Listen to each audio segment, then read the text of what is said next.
Aziz vatandoshlar, muhojiratdagi o'zbek jurnalisti Ismat Xushovning Dunyo o'zbeklari teleloyihasi yana efirda. Mehribon va rahimli Alloh nomi bilan bismillah deb bugungi dasturimizni boshlaymiz. Assalomu alaykum. Bugun 5-mart, aprel, kechirasiz. 5-aprel 2019-yil. Ona vatanimiz O'zbekistonda juma tongi otdi.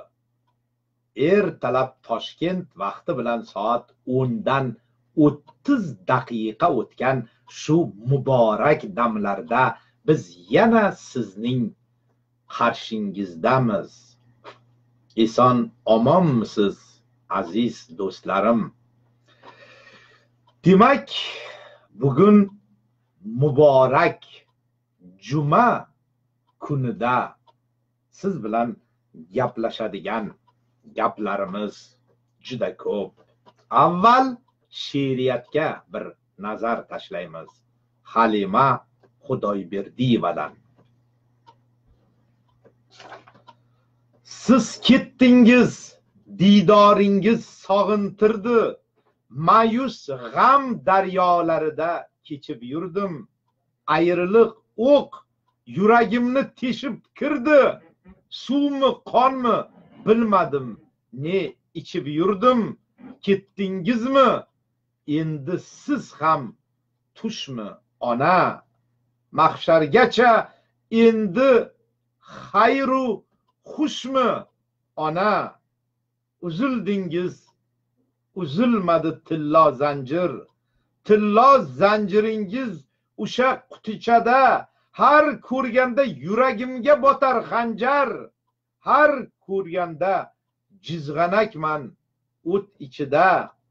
Jon degani shunchayam mo'rt bo'shmi ona? Mahshargacha endi xayru xushmi ona? U borida ko'nglim burgut sor edi-ku. Bugun og'ir qordaymi tumanday yurar. Birodarlar, kecha onam bor edi-ku. Bugun u yo'q. Bugun u yo'q. Qanday yuray? Ona ham bir uchar ketar qushmi ona?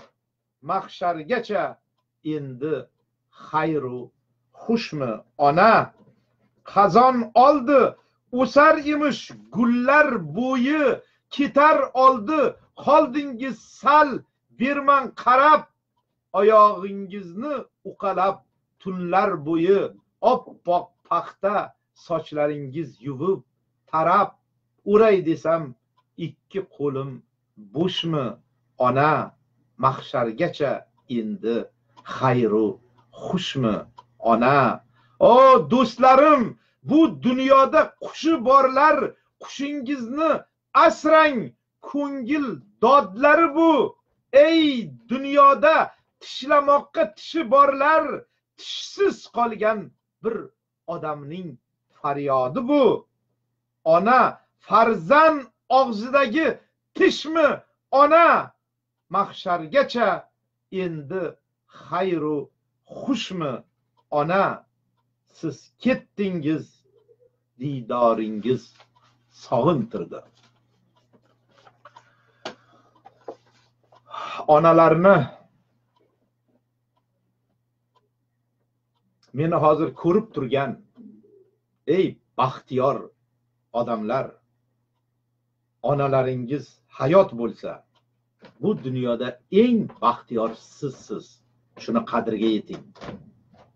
Bizdek kutilmaganda onangizdan ajralib qolgandagi mana Halima Xudoyberdiyevaning faryodlari sizga achchiq saboq bo'lsin. Onangizni asrang do'stlarim, otangizni asrang, yaqinlaringizni asrang.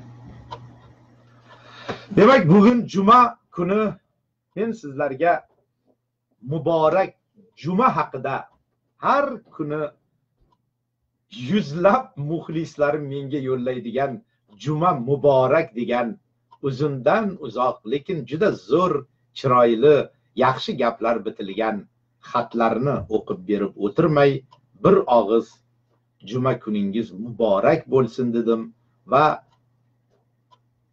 boshingizda tirik bo'lgan ota-onalaringiz, yaqinlaringiz qadriga yashab yuring deb Halima Xudoyberdiyevaning ajoyib she'rlaridan birini o'qib berdim. Endi dasturimizni boshlashdan oldin meni bir ikkita iltimoslarim bor. Aziz do'stlarim, biz Baholi Qudrat o'z ijodimizni davom ettiryapmiz. kimlardir bizni qaysidir tomonlarga yo'naltirmoqchi bo'lib g'oyibdan bizga maktublar yozmoqdalar. Ularni tushunish mumkin. Ular bizni oldingi obro' e'tiborimizga yana ko'tarilishimizni istaydilar shekilli. Lekin sirli sinoatli maktublar yozishadi. Bir maktubini e'lon qilsak, shukr qilish o'rniga yana qattiqroq haligi qilishadi. O'zlaricha bizni muxlislarimizning ma'lum bir qismi yo'qolgani, pasaygani, haligi reytingimiz va boshqa har xil gap so'zlar qilishadi. Lekin men diqqat bilan xatlarini o'qib e'lon qilsam ham noshukrchilik qilib, unaqa deb e'lon qilsan, bunaqa deb e'lon qilsan. E'lon qilmasam nima qilasiz? Sizni nimangizga zor emasman desam nima qilasiz? Lekin men har bir menga mehr qo'ygan, o'sha oxiridagi xatingizni boshidan kayfiyatim buzilib tursa, oxiridagi ikki og'iz o'sha yaxshi gapingiz meni yana sizga do'st bo'lsa kerak hoynahoy deb yaxshi bir munosabat qilishga undaydi. Men eshitib turgan boshqa muxlislarim hayron qolayotgandir. Men sirli sinoatli xatlarni juda ko'p olaman. Ular o'zini kimligini yozmaydi, adresini yozmaydi. Xuddi bir ana bu haligi xavfsizlik idoralaridan keladigan xatday juda sirli sinoatli bo'lib meni yo u yoqqa yo bu yoqqa haligi qilmoqchi, yo'naltirmoqchi bo'ladi. Juda miriqib kulgim kelyapti hozir. Lekin o'qisangiz bir do'stga o'xshaydi. Menga yordam qilmoqchi bo'ladi. Meni nimalarimni ko'paytirmoqchi bo'ladi muxlislarimni. Lekin o'zicha juda qattiq, xuddi haligi qattiq qo'l rahmatli otamday juda qattiq haligi qiladi. Yo'l yo'riq ko'rsatmoqchi bo'ladi yoki qattiq dashnom beradimi? Do'stligini ham boshqasini ham tushunmay qolaman. Har qalay men ularning hammasiga ochiqman. Meni hozir eshitib turgan bo'lsang, ey noma'lum kimsa, men seni xatingni e'lon qildim. Ismingni yoz. Ochiq oydin men bilan gaplash, telefon qil, menga yo'l ko'rsat. Men har qanaqa, men hali osmonga uchib ketmadim. Hali meni yetmoqchi bo'lgan manzillarim juda uzoq. Men 10,000 kishilik manzilni egallashim kerak. Mana Kanadaga keldim, 3 kun bo'layapti. Lekin mening YouTube'dagi muxlislarim soni hanuz 7,000 ga chiqmadi. Nima uchun? 7,000 ga chiqish kerak. Muxlislarimga iltimos qilaman. Facebook'dagi, Telegramdagi kanallarimizga obuna bo'ling. Lekin men uchun eng asosiy kurash maydoni bu YouTube'dagi telekanalim. YouTube'dagi telekanalimning muxlislar soni 6,5 ming. Tamam. 6,5 mingdan oshib 200-300 kishi qoldi 7 minglik marrani egallashimizga. Meni eshitib turganlar, YouTube'ga a'zo bo'lmaganlar, a'zo bo'ling. Biz hali juda katta marralarni ko'zlaganmiz. Qurt qumusqalar hamroh bo'lsa ham arslon chorlaganda bizni qoshiga.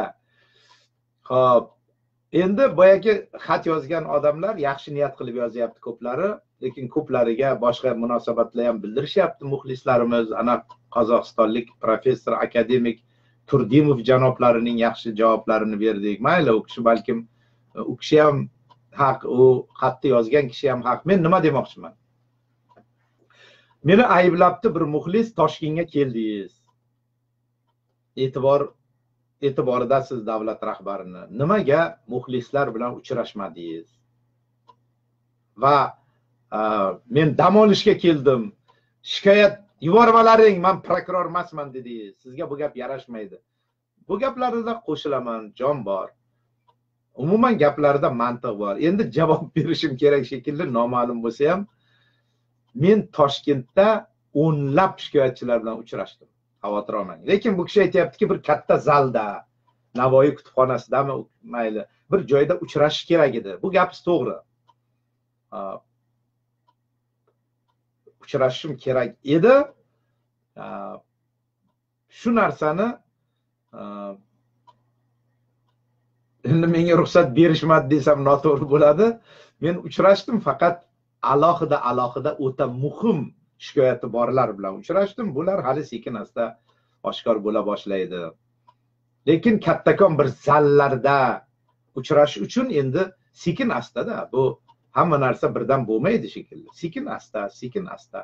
Shuning uchun asosiy gaplaringiz to'g'ri.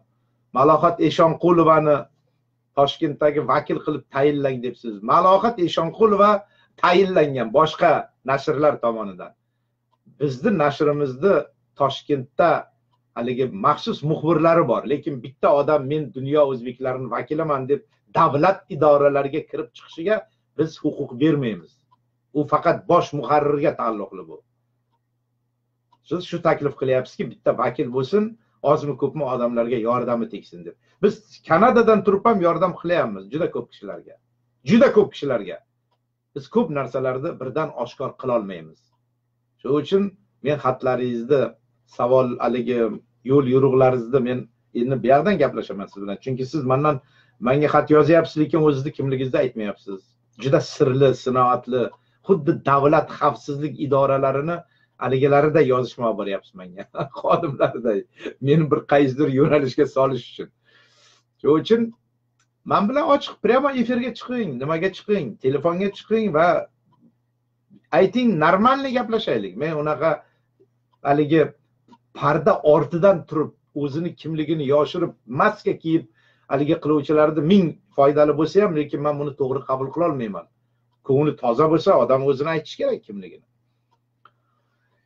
Lekin gaplaringiz meni o'ylantirib qo'ygani uchun ham men bugun sizga javob berishga harakat qilyapman. Agar rostdan ham sizning maqsadingiz mening dasturlarim nufuzini oshirish, muxlislarim qamrovini kengaytirish bo'lsa, biz sizni qo'limiz ko'ksimizga qo'yib qabul qilamiz.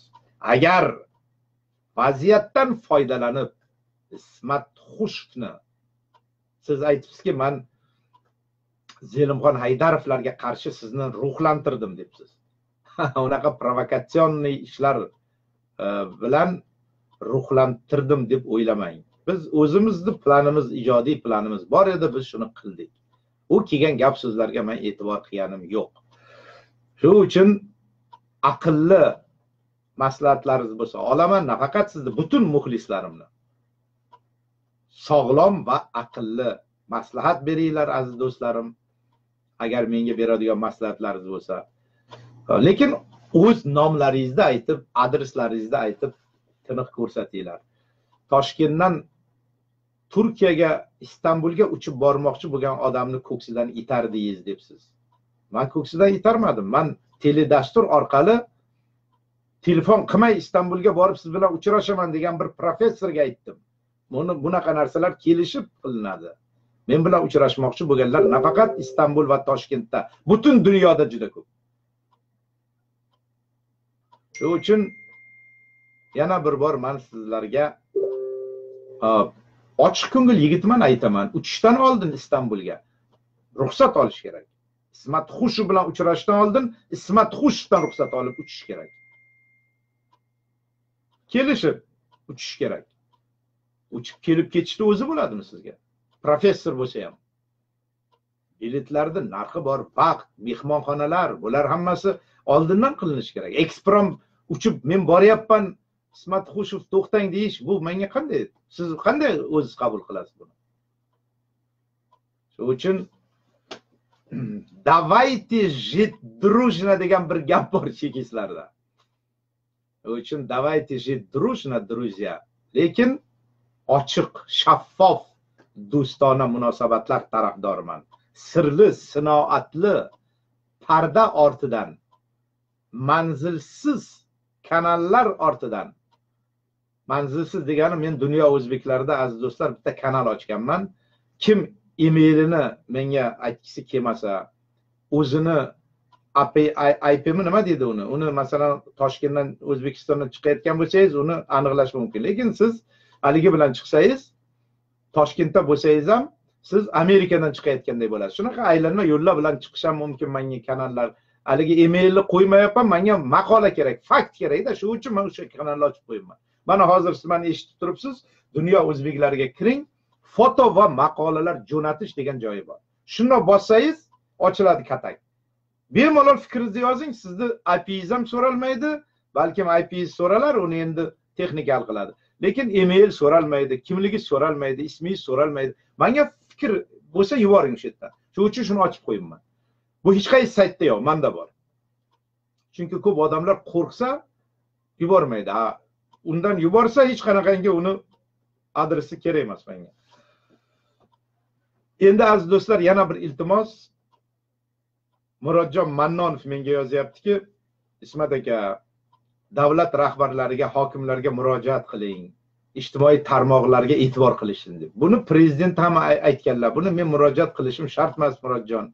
Har bir rahbar o'zi biladi. Har bir rahbar o'z vaqtida internetdagi, ijtimoiy tarmoqdagi voqea va hodisalardan xabardor bo'lib turish kerak. Buni aytmasam, men aytsam uyat bo'ladi. Men haqqim yo'q bir hokimga yo bir rahbarga, mulozimga ko'rsatma berishga. Mening bunday huquqim yo'q. Men jurnalistman. Men u yoki bu voqea hodisalar haqida axborot berishim mumkin. Tamam. Birovga ko'rsatma berish u davlat rahbarining vazifasi. Meni sizlar haligiga tortmanglar. Men hokimlarga umuman nafaqat men hech kim hokimlarga, mulozimlarga, rahbarlar tugul oddiy xalqqa ham buyruq qilishga haqqi yo'q. Endi men erkin gapiraman, obuna bo'linglar, ana ulardan chiqinglar, menga haligi mehr qo'ysanglar, menga mehr qo'yinglar, bitta kemaga chiqinglar, ikkita, uchta kemaga chiqmanglar deb, bu men ma'naviy haqqim bor bo'lgan auditoriyamga aytaman. Chunki mana har bir teledasturimni ko'ringlar, bir necha ming, 5000, 10 ming kishilarga yetib 1-2 kunda yuzlab odamlar izoh yozyapti. Ana shular meni auditoriyam. Men ularga gapirishga haqqim bor. Chunki ular menga oila a'zomizday bo'lib qoldik hammamiz endi. Chunki men mana shu meni muxlislarimni birortasini boshiga kulfat tushmasin u bir muammo tushsa men mas'ulman, men javobgarman. Biz mana shunday do'stona munosabat o'rnatishimiz kerak. Va mening ham boshimga qandaydir bir g'am, alamlar tushsa, malomatlar yog'ilsa, siz ham qay darajada kuyishingizni mana meni o'sha dasturlarim ostidagi so'zlarini o'qisangiz, hatto yig'lab yozilgan izohlarni. Bu izohlarni o'qib O'zbekiston oliy rahbariyati dohil butun mamlakat larzaga keldi. Ismat Xush teledasturlari atrofida shuncha 100 minglab odamlar borligi va ular hammasi o'z fikrini yozishi, Ismat Xushga mehr bildirishi. Mana shularning ta'siri hammasi keyingi voqealar. Shuning uchun men hozir o'ng tarafda meni tomosha qiluvchilarning ro'yxatlari chiqib kelyapti, IP'lari bilan birga, ismi, familiyalari bilan birga. Yozuvlar kam, fikr kerak. Har bir odam chiqdimi, ikki og'iz fikrni aytish kerak. Qaysi muammolarni men aytishim kerak, nimalarni tilga olishim kerak, yoki o'zi yashab turgan rayon, shahar, viloyat, hududda nima adolatsizliklar bo'ldi, familiyalar, haligilar bilan menga nima kerak? Mana shunaqa muloqot o'rnatish kerak. Nafaqat Ismat Xushov o'z muxlislari bilan, butun O'zbekiston mulozimlari, hokimlar, ayniqsa hokimlar xalq bilan yuzma-yuz turib faoliyat olib borish kerak. Ana shundagina xalq bilan davlat orasidagi jarliklar yo'qoladi, ariqlar, zovurlar tozalanadi, u yerlardan oqayotgan loyiqa suvlar tiniqlashib, soyga, moviy, ko'm-ko'k toza suvlarga aylanib, daryolar, irmoqlar daryolarga aylanib tutashib ketadi. Karimov davrida xalq bilan davlat orasida zovurlar, balchiqlarga, ko'lmaklarga to'lib ketgan edi. Shavkat Mirziyoyev hokimiyatga kelib, bu zovurlar tozalanib, bu ko'lmaklar suvlari tozalanib, xazonlar cho'kib yotgan xazonlar olinib, sekin asta bu kanallar, bu soylar yam-yashil ikki tarafiga chim o'tkazilgan go'zal kanallarga, daryolarga aylanib, bu ko'lmak suvlar, balchiqlar endi tozalanib, ko'm-ko'k zilol suvlar oqadigan bir daryoga aylana boshladi. Qiyosimni tasavvur qildingizmi? Qila oldingizmi? Ko'z oldingizga men keltirishga harakat qildim. Karimov davridagi balchiq va ko'lmaklardan iborat zavur kanallarni Mirziyoyev davrida kelib, ikki tarafi yam-yashil chimlar bilan o'ralgan sokin zilol suvlar oqayotgan daryolarga qiyos qildim hayotimizni. Ana shunday bo'ladi, hali ishonavering. Xo'p, demak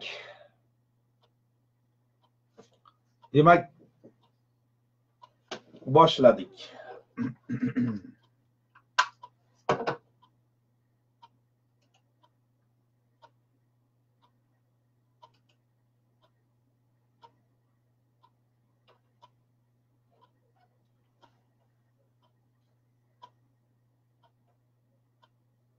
Iltimos qildim Murodjon.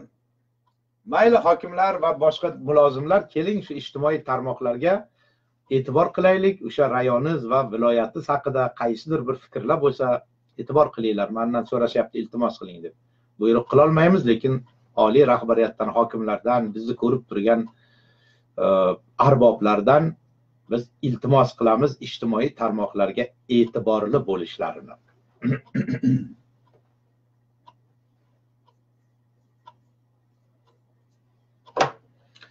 Ahmet Karimov yozadilar, hokimlarning majlislarini majlis qatnashchilari bemalol videoga olishga ruxsat berilsa, hamma qilg'iliklar oshkor bo'lardi.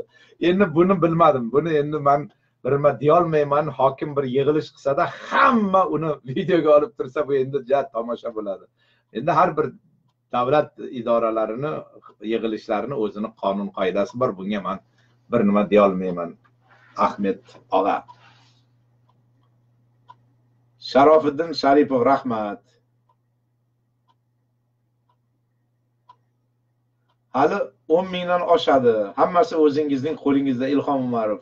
Rahmat, nafaqat meni, sizni ham qo'lingizda, Ilhomjon. Nima yordam qilib va haligi qilish kerak. Abubakir Xudoyqulov, Ismatjon, 20 minutlik siyosiy mavzu bo'lmaydimi? Hozirgina biz 20 minut siyosiy mavzuni tugatdik, Abubakir aka. Ohangaronda internet yaxshi emasmi deyman. Hozirgina biz 20 daqiqalik emas, 30 daqiqaga cho'zilib ketdi. Karimov zindonlarda kim qancha yotib chiqdi nomli maqolalar turkumining birinchi qismini efirga uzatdik. Ko'rmay qolibsiz, bu juda katta siyosiy mavzu edi.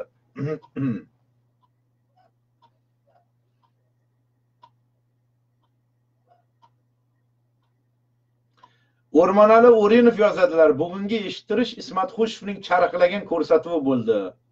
Tohir Shermatov ham yaxshi, Ahmet Karimov ham yozishadi. Bu boyagi o'sha siyosiy ko'rsatuvni aytishyapti shekilli. Shavkat Qo'ldoshev, Anvarbek Xoldorov, Abdushukur Islomov ham menga Ismat aka, juma sizga muborak bo'lsin, hamisha omon bo'ling deydi. Odatdagidek Hasan Yo'ldoshev, Komiljon G'aybullayev, Tohir Shermatov, Rustam Ikromovlar ham bizni juma kunimiz bilan muborakbod etishgan.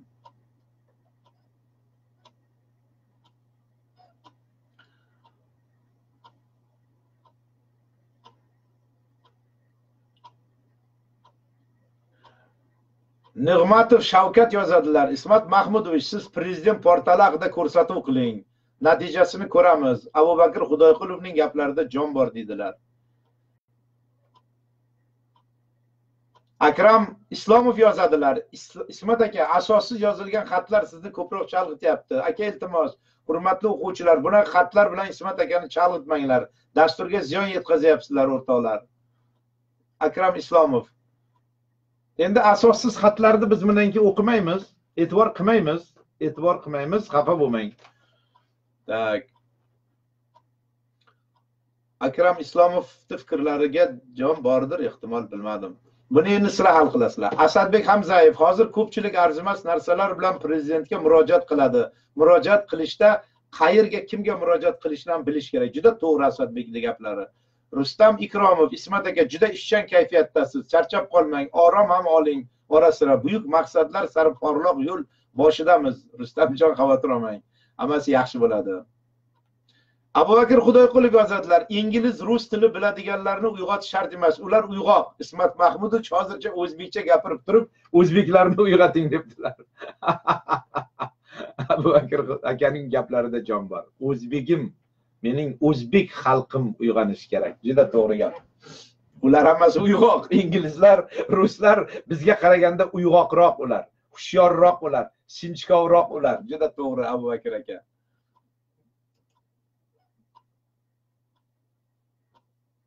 Hamma sohaga rahbarlik lavozimlariga faqat prokurorlarni tayinlashni to'xtatish kerak. Rossiya ham general gubernatorlardan voz kechyapti. Prokuror ham bo'lish kerak. Lekin yoppasiga emas. Mayli endi militsiya xodimi ham, prokuror ham, boshqa ham, lekin menga qolsa prokurorlarni Islom Karimov haligi qiluvdi xalqni qo'rqitib qo'yish uchun, qo'rqitib ushlab turish uchun. Menga qolsa hokimlikka xalq bilan muloqot qiladigan adabiyotchilar, yozuvchilar, jurnalistlar, san'atkorlar. Ronald Reygan aktyor, prezident bo'ldi. Ukrainada ertaga prezident bo'lib Zelenskiy saylanadi. 100% Zelenskiy prezident bo'ladi Ukrainaga. U komik. Malol hokimlikka faqat shu stolni urib, mushlab odamlarni qamoq bilan qo'rqitadigan prokurorlar emas, xalq bilan til topa oladigan san'atkor, o'qituvchi, umuman nutqi yaxshi odamlar bilan muloqot qiladigan odam rahbar bo'lish kerak. Uni komandasi bo'ladi. U iqtisodni tushunmasa, iqtisod bo'yicha bitta yaxshi odam uni iqtisod bo'yicha o'rinbosari bo'ladi. Qishloq xo'jaligini yaxshi tushunmasa, uni mauni bor qishloq xo'jaligini unga berib qo'yish kerak, aralashmasi kerak. Umumiy boshqaruv va tashkiliy ishlar bilan shug'ullanadigan hokimlar, odamlar bilan muloqot qiladigan, o'zi qamalgan bo'lish kerak menga o'xshab. O'zi chetga quvg'in bo'lgan vatangado bo'lish kerak menga o'xshab. Ana shunday odamlarni olib borib amalga qo'yish kerak. Ular xalqni o'zi nohaqlik qurboni bo'lgan odam, nohaq qamalgan odam, nohaq vatanidan quvilgan odamlar bugun rahbar bo'lsa, xalqimizni tushunadi. O'zi qoqilmagan, o'zi urilmagan, surilmagan, quvilmagan xorijga odam bugungi o'zbek xalqini tushunishi qiyin bo'ladi. Bu endi meni nima haligi obyektiv emas, subyektiv fikrim. Obyektiv fikrni mana shu subyektiv fikrlar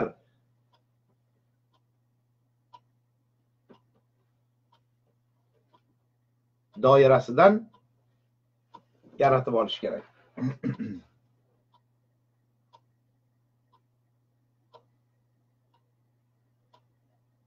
Prezident portalining ishi bir tiyinga qimmat, yopib tashlash kerak. Abu Bakr aka, bu gapingizga qo'shilmayman.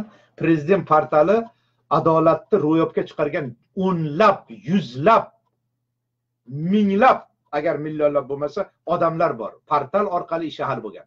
Biri Malohat Eshonqulova, jurnalist. Juda katta adolatni ro'yobga chiqardi bu. Biz u haqda maqolasini berganmiz. Va boshqa juda ko'plab, mana Abror Mavlonov, u Oliy sudga yozganmi, portalga ham, har qalay uning ishlari ijobiy hal bo'lgan. Va yana boshqa juda ko'plab, minglab o'zbeklarga portal, prezident portali yordam qilgan. Bunaqa deb bir tiyinga qimmat demang. Lekin savollar ko'p ularga. Biz bularga hali qaytamiz. Prezident portali o'z oldiga qo'yilgan vazifalarni juda qiyin ularga, lekin bajaryapti. Albatta atpiska, albatta o'sha shikoyat kelgan joyga yuborish, bular noto'g'ri. Bir jiddiy tekshirish kerak. Hozir keyingi paytda ko'payibdi, telefon qildi, gaplashdi, bo'ldi, gaplashildi deb yopish ko'payibdi. Biz uni haligi qildik.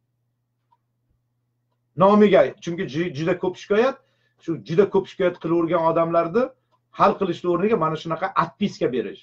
Kimdan shikoyat qilsa o'shanga yuborish. Bular mutlaqo noto'g'ri. Bu problemalar bor, lekin mutlaqo prezident portalining ishini zero qilib, nol qilib qo'yish bu noto'g'ri bu.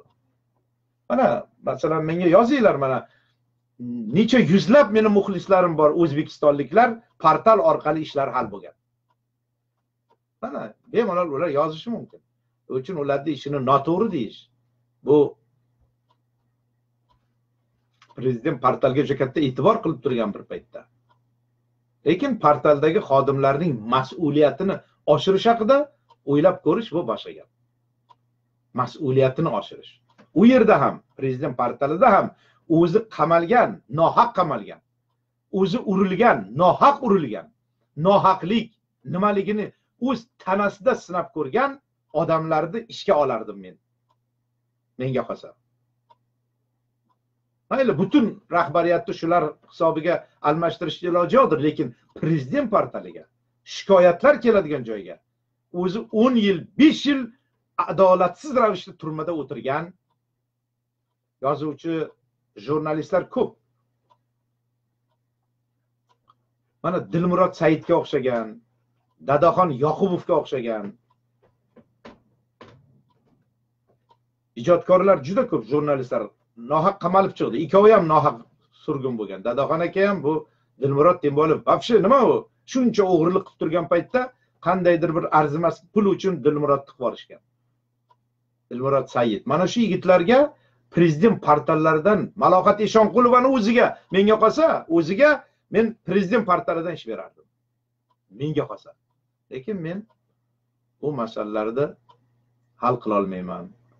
Malohat Eshonqulova prezident portaliga va Dilmurod Saidga o'xshagan o'z tanasida adolatsizlikni sinab ko'rgan odamlarni qo'ysak, ish juda yaxshi ketadi. Bu mening taklifim.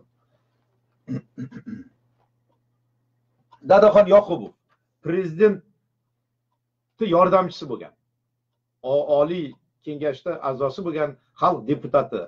Hayot quvonchlari va tashvishlarini olib borganda O'zbekiston shu teledastur bilan uyg'onib, shu teledastur bilan uyquga ketardi. Nomer 1 mashhur yigit Dadaxon Yoqubov edi. Uni ovozidagi sehr, uni ovozidagi o'sha odamlardan, uni maftuni bo'lmagan qiz qolmagan, uni maftuni bo'lmagan haligi qolmagan.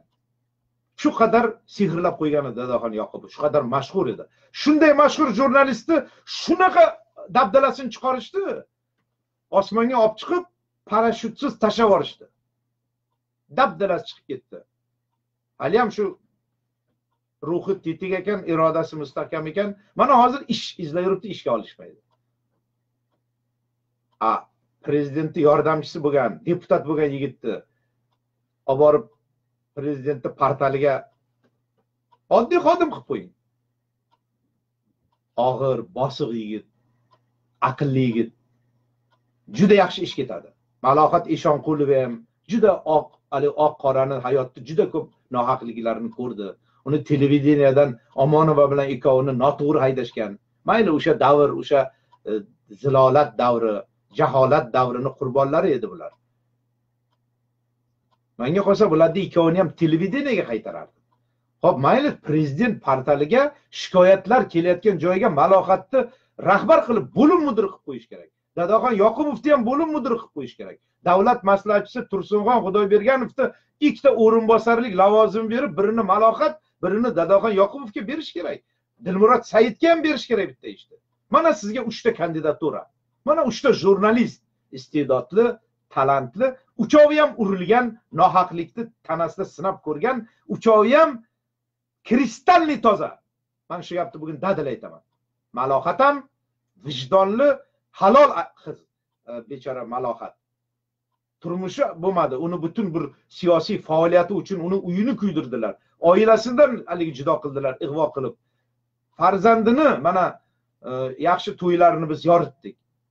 O'zi bechora oshxonalarda shu bilib qolmasinlar deb kosa tovuqlar yuvib, qanaqa og'ir kunlarni boshidan kechirdim. Yozgan maqolalarini men e'lon qilganman. Jasoratli ayol. Qani shu oliy rahbariyatga men bir nima deb chiqishim kerakmi, bir xat yozib.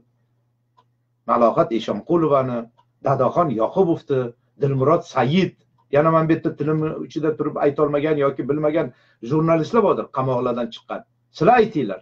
Shularni bir sekin asta ishga qo'yishimiz kerak. Mana prezident portali. Xo'p, prezident portali muqaddas joy. Qamalganlarni yoqqa qo'ymaymiz deyishlari mumkin. Mayli, oqlanish kerak deb. Pasrog'ini bering. Viloyatlar, shahar, rayon miqyosidagi nimalar ko'p Toshkent shahrida. Shu masalani vaqti bir o'ylab ko'rish kerak.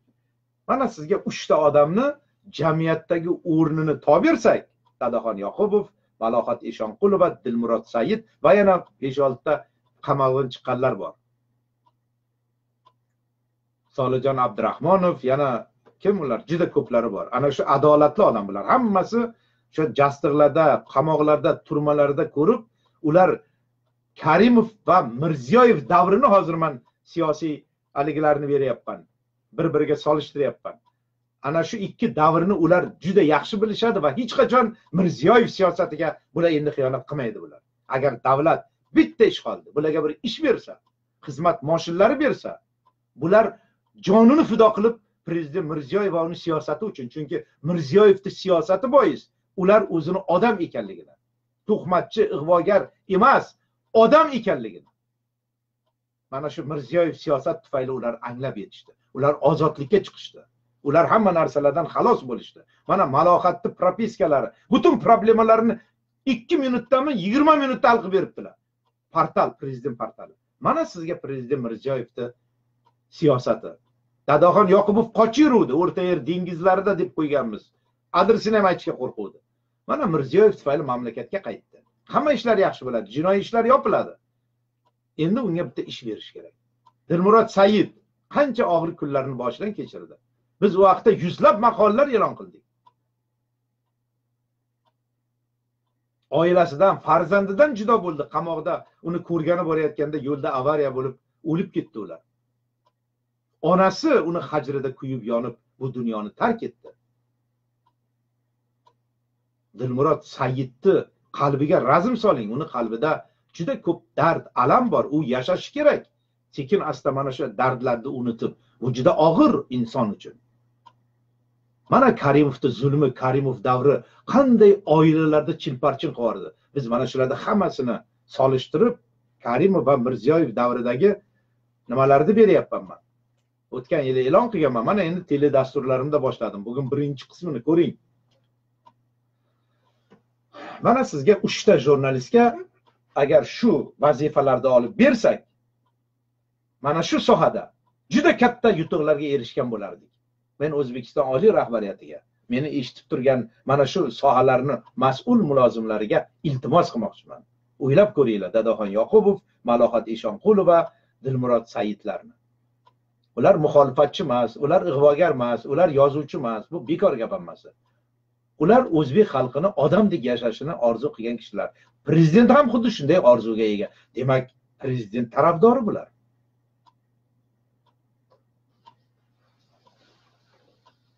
Agar noto'g'ri gapirayotgan bo'lsam, meni muxlislarim yozinglar, sen noto'g'ri gapiryapsan, Ismat Xushov deb. Fikr bildiringlar, meni gaplarim to'g'ri bo'lsa. Har bir tele dasturimning ostidagi izohlar va fikrlarni o'qib boryapti tepadagilar. Shu uchun men sizlarga qayta yozaman. Fikr yozinglar, munosabat bildiringlar deb.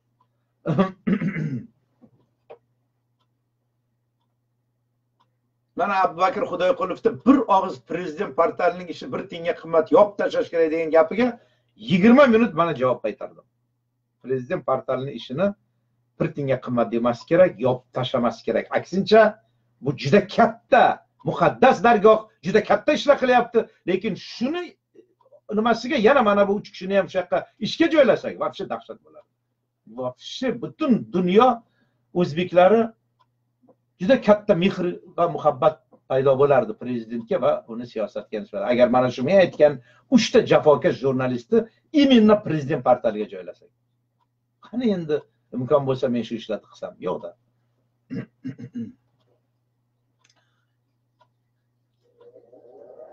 Muhammad Amin Abdulaziz yozadilar. Assalomu alaykum. Iloji boricha kuchlari yetguncha aholidan kelayotgan xatlarni Ismat aka o'zi ko'rganlari yaxshi yoki o'zi ishongan odamlari bo'lishi kerak.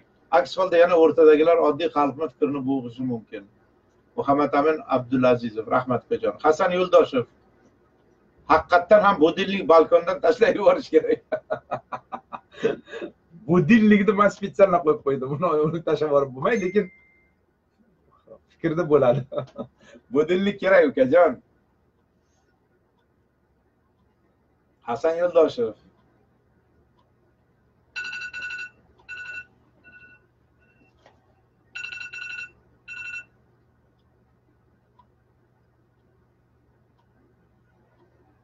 Qurbonali Iskandarov, rahmat aka. Sizni esladim. Prema efirlaringizni ko'rib boryapman debdilar. Katta rahmat. Qurbonali Iskandarov bilan bir paytlar biz pioner ertaligini olib borardik. Agar shu kishi bo'lsalar. Akangizman. efirlarni ko'rsatuvlarni YouTube orqali kuzatib boraman. Juda dolzarb mavzularda mulohaza yuritasiz. Rahmat Qurbonali aka.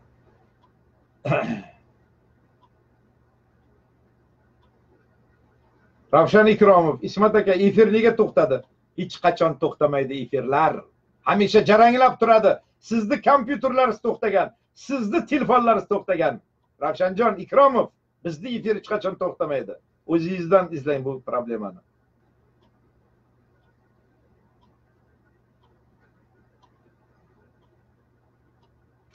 Bu kishi yozyaptilar, endi yana shu mavzuga qaytishimiz kerak. Mayli, alohida keyin qaytamiz. Abubakir aka, uzr, keyin o'qib beraman. Katta xat ekan bu.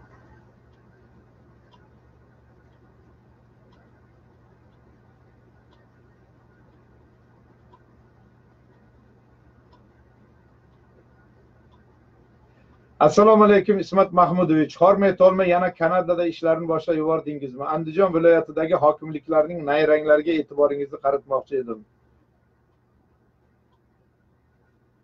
Hali ko'rmadim, yuboring, men ko'rib keyin murojaat bildiraman Ibrohim aka. Rahmat. Mana bir jiringga tengni oldim, mana shuncha xat. Hali men o'qishga ulgurganim yo'q. Men haligi jiringini budilligini o'chirish uchun buni oldim. Uzr, xayolim bo'lindi. Tak, demak o'rtoqlar,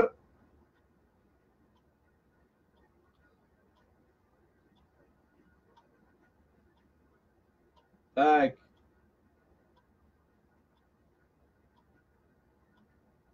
Hop. Tak, Hasan Yo'ldoshev yozadilar. Ismat aka, bu bo'lmagan gap. Hozir hokimlar, hokim o'rinbosarlar hammasi tunu kun tinmay ishlaydi. Men Hasan Yo'ldoshev shu fikriga o'rtoqlar qo'shilaman. Hokimlarni kechirasizlar-ku-ya, bitta ikkita hokim bahona hamma hokimlarni yoppasiga ayblashga men qarshiman. Men mana shu borganimda ham 5-6 ta hokimlar bilan uchrashdim. Hali men sizlarga aytyapman, men Toshkentga borib uchrashgan odamlar kategoriyasi va nimasini hali bilmaysizlar. Men 5-6 ta hokimlar bilan uchrashdim. Shu borganimda ham. Ularni men birini 2 da kechasi, birini tongda 5 ta, hammasi juda to'g'ri yozyapti bu ukamiz. Kecha kunduz bilan ishlayapti hokimlar. Rahbarlar, mulozimlar hozir prezident o'ylamang siz. Ularni juda qattiq ushlagan hokimlar, rahbarlar, mulozimlar, ministrlar, bosh vazir va u kishining birinchi o'rinbosarlari umuman Toshkentda top bo'lmaydi deyshadi. Ana birinchi muavvinni umuman ushlab bo'lmaskan Toshkentda. Viloyatlarda yurishadi. Shuning uchun men umuman rahbarlarni bir yaxshi ishlaydigan rahbarlarni ro'yxatini hech o'qib bera olmayman. Shuni yana bir dastur qilib o'qib beraman hozir. Prezident siyosatiga mos oliy rahbariyat ro'yxatini tuzganman. Shuning uchun bu ukamizning gapida jon bor. Tunu kun ishlaydi hokimlar. Unaqa ayblashni to'xtataylik-da. Konkret qaysi hokim qaysi masalani hal qilmasa, odob bilan oldiga kiring, uchrang. Hozir hokimlar o'zgargan do'stlarim. Hokimlar lutvoz, hokimlar poraxo'r degan gaplarni yo'qotishimiz kerak. Mana men O'zbekiston oliy rahbariyati muttahamlar derdim. Uyalib ketdim men ular bilan gaplashganda. Shunday odobli, shunday aqlli prezident siyosatiga jonini fido qiladigan odamlardan iborat prezident komandasi. Bitta o'tira olib biza gapiraverar ekanmiz-da. Erkin haligi deb odam sal mana ham xatolarim bor. Mana ham aytyapman sizga. Shuning uchun hokimlarni ham hammasini yoppasiga yomonlash mana noto'g'ri. Mana nimani hokimi? Bu Sherobodda hokimi O'rol Boboqulov. Saytiga qarang. Har kuni bitta yangilik. Birorta shikoyat yo'q Sherobodda. Chunki hokimiyat, mulozimlar xalq bilan birga, muloqotda va birga, davralari ham, bayramlar ham, tadbirlar ham hamisha birga ular. Mana shunday hokimlar kerak bo'lgan O'zbekistonga. Qashqadaryo viloyat hokimining birinchi o'rinbosari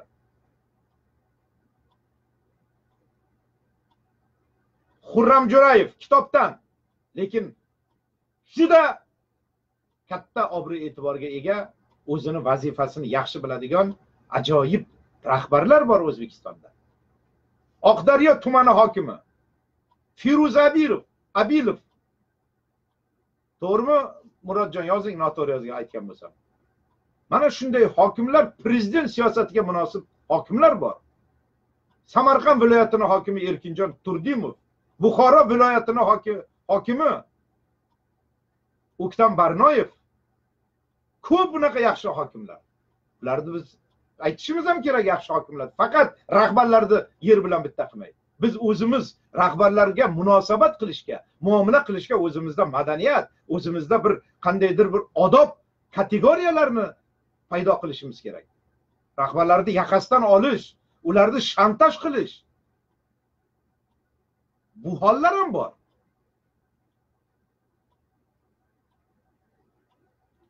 Shuning uchun aziz do'stlarim, hammamiz o'zimizga oyna bilan qarashimiz kerak. Men o'zimni saytimda menga kelayotgan tanqidiy xabarlarni e'lon qilyapman. Men sizlarga o'rnak ko'rsatyapman. Va bu bilan o'zbek jurnalistikasi, o'zbek matbuoti mendan o'rnak olsin deyapman. Har bir gazeta bosh muharriri o'zini gazetasida bosh muharrir haqida kelgan tanqidiy gaplarni bera olish kerak. Ana shunda odamlar ishonadi matbuotga. O'lib qolmaymiz birovni tanqidiy gapini e'lon qilsak. Nimaga Ismat Xushev obro'yi oshsa oshadiki, muxlislari, auditoriyasi 100 minglardan millionlarga boradi, lekin kamaymaydi. Nima uchun? Men o'zimni tinimsiz haligi tanqid qilgan xatlarni e'lon qilyapman. Menga osonmi, yoqadi deb o'ylaysiz? Ana shu men bu bilan saboq berishdi, haligi odamlarga o'rnak bo'lsin meni hayotim, meni jurnalistik faoliyatim deyman. Ayo, bizda nima? Bosh muharrir bo'ldimi, u buyuk, mukammal inson. Yo'q, unday bo'lmaydi hech qachon. Kamchiliklarni yozib borishimiz kerak. Aytishimiz kerak dadil odamning yuziga. Ana shundagina xalqni aldab bo'lmaydi hozir. Men bitta o'tirib luttuvozlik qilsam, meni odamlar bunchalik yaxshi ko'rmaydi. Yana bir marta aytaman, Ismat Xushev maqtagan odamlar maqtalayapti, Ismat Xushev yomonlagan odamlarga nafrat paydo bo'lyapti meni auditoriyamda. Ana shunday qilib odamlarning ongini men o'g'irlab ularni qalbiga kirib olganman. Va men qayerga boshlasam bu odamlar shaq ketadi. Ana shunday odamlar kerak bugun O'zbekiston ijtimoiy siyosiy hayotida. Prezident siyosatini targ'ib qilib odamlarning ortidan ergashib ketadigan odamlar kerak. Karimov davrida bunday odamlar uyi kuydirildi. Ular xorijga, hibsga, zindonlar, qamoqlar, turmalarga tashlandi. Har 3 ta 4 ta oiladan bittasi albatta hibsga tashlandi. Qo'rqitish uchun. Odamlar qo'rqib qoldi. Yozuvchilarday ilg'or fikrli otryad sindirildi tamoman. Parchalandi yozuvchilar uyushmasi. Hur fikrlayotgan yozuvchilar hijratga, uzlatga majbur haligi qilindi.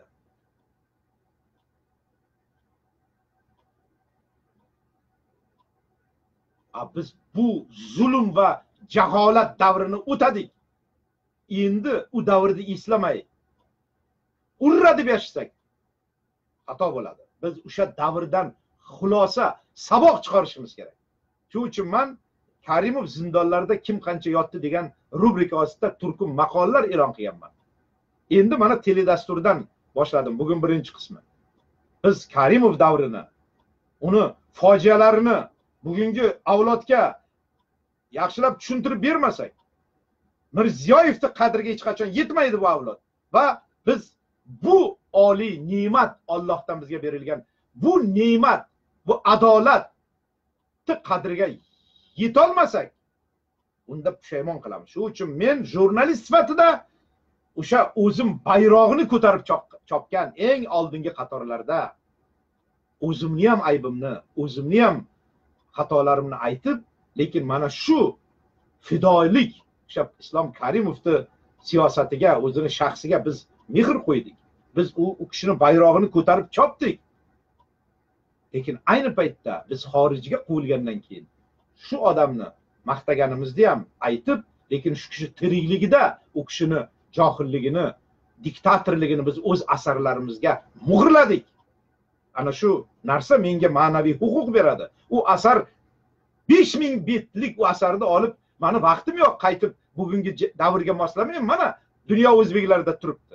O'qing, hammasi qanday bo'lsa shunday turibdi. Men o'sha asarlarimda Karimovni diktatorligini ochib tashlaganman. Maqtagan bo'lsam, birinchi 5 yildagi Karimovni maqtadim. Keyingi 22 yilini dabdalasini chiqarganman.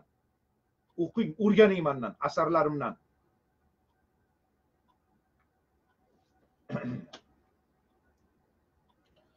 Karimov va Mirziyoyev davrini biz bugun o'zbek xalqiga ko'rsatib bersakkina bu xalq keyin qanaqangi adolatli rahbar kelganini keyin biladi. Bu hali ham anglab yetmayapti O'zbekiston xalqi va xorijdagi odamlar.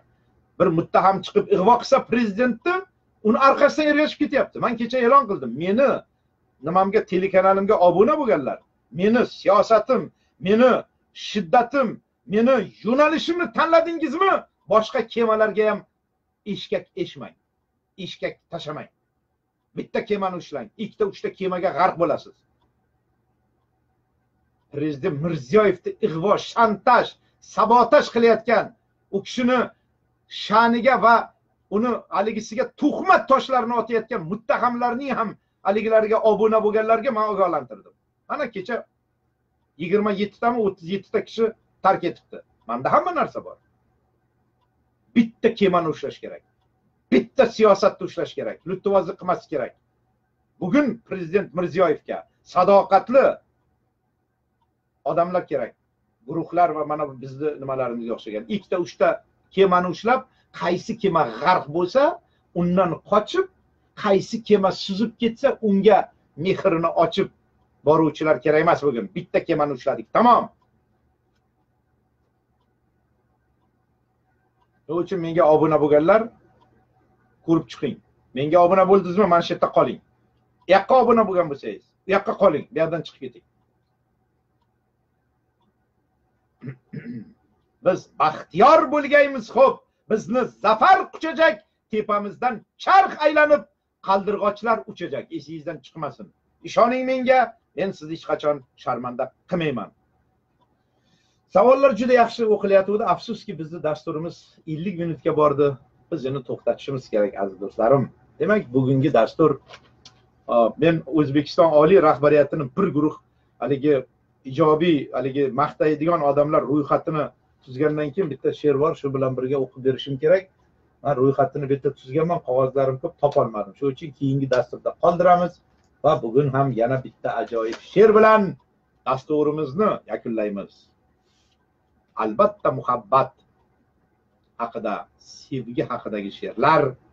Bu dunyoda odam qaysi yoshda bo'lishidan qat'iy nazar hammani o'ylantiradigan, hammaning xayolini parishon qiladigan muqaddas bir mavzu bor.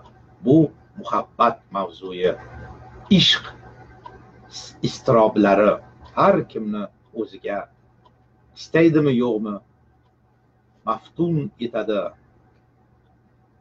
G'azallar to'qirdim senga bir zamon, qo'shiqlar aytardim tunlar qoshingda. Nachora ushbu kun o'zga bir inson, o'zga bir muhabbat turar boshingda. Eshitdim xazonli bog'larda tanho o'tkazar emushsan sokin paytlarini, sarg'aygan daftarni varaqlab goho takrorlar emushsan mahzun baytlarni. Men ham tonglar ba'zan yo'lga qarayman, munavvar quyoshga ko'ksimni ochib, sening xayolingdan madad so'rayman, sening xayolingga boraman qochib. Lekin qutulmoq yo'q hijron dastidan, faqat qalbimizda bardosh va sabot. Dunyoda jamiki hislar ustidan qahqaha uradi qadim bu hayot. Nadomat nimaga va afsus nechun, dunyoda neki bor o'char beshafqat. Bizning vazifamiz ko'nikmoq beun, bizning vazifamiz unutmoq faqat. Yillar ham o'tadi takror va takror, yoshlik ham o'tadi benishon besas, faqat o'sha dam ham xursinib bir bor sevgandim nabiram deya olsak bas. Abdulla Oripov yozgan bu she'r mana necha 10 yillarki Ismat Xushevning xotirasida bir umr manguga muhrlanib qolgan. Biror satri, biror tochka, biror virgulida tutilish yo'q. Mana necha 10 yillardan buyon. Qoyilmisiz?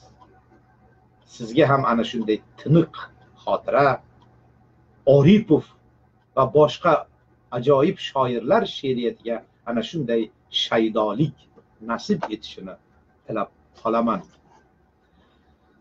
Demak, YouTube'dagi telekanaldagi o'rtoqlarimni, muxlislarimni savollariga javob berish uchun yana 15 daqiqadan keyin 3-dastur. Faqat YouTube'dagi muxlislar savollariga boshlangandan birdaniga savollarga o'tamiz. Ortiqcha gapni qilsak yana qolib ketyapti. YouTube'dagi telekanal bizning eng asosiy minbarimizdir.